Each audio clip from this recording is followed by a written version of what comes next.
Díra do světa.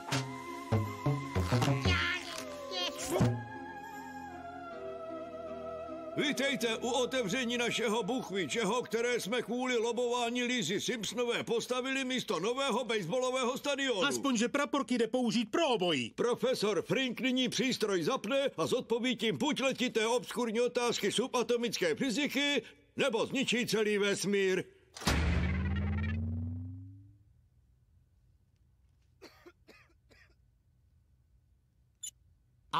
Ty můj atomový bože. Co vidíte, profesore? Můžete svým vnoučatům říct, že jste byl u toho, když lidstvo seznalo, že tenhle urychlovač je moc malý na to, aby nám odhalil cokoliv důležitého. Moc krát děkujem, Lízo. Ty prachy mohly jít krásně na válku.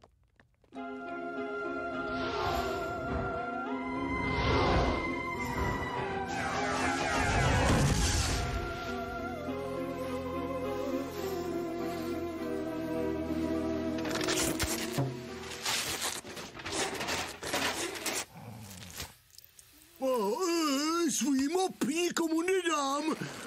Vem si ho.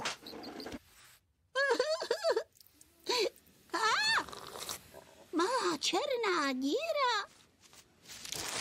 Jupi!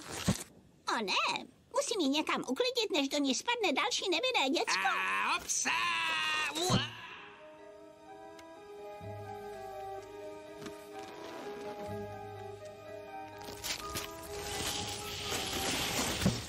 Jsem boháč. Jsem chudák a bezdomovec.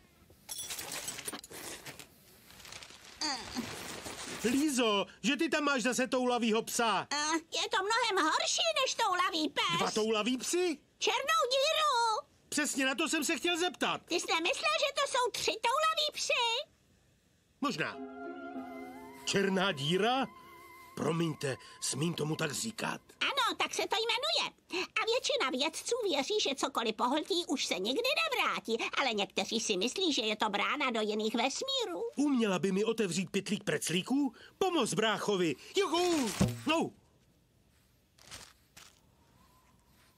Lidi, přestaňte do té díry házet věci. Čím víc toho pohltí, tím větší a nebezpečnější bude. Kitty, přece se nemůžeš na toho nekonečně hustýho tvorečka dívat a nic mu nedat. Taky, nehladi. Proč jí nemá? Ty jeden mrňavej. Stal se ze mě prvotřídní škrtič. Stačí, tak dost. Dám okolo té černé díry ohrádku a už do ní ani jeden nic neházejte.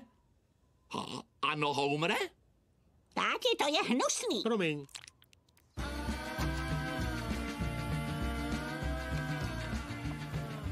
Já vím, že tě nemáme krmit, ale tu kláká mývali. Úkol z matematiky.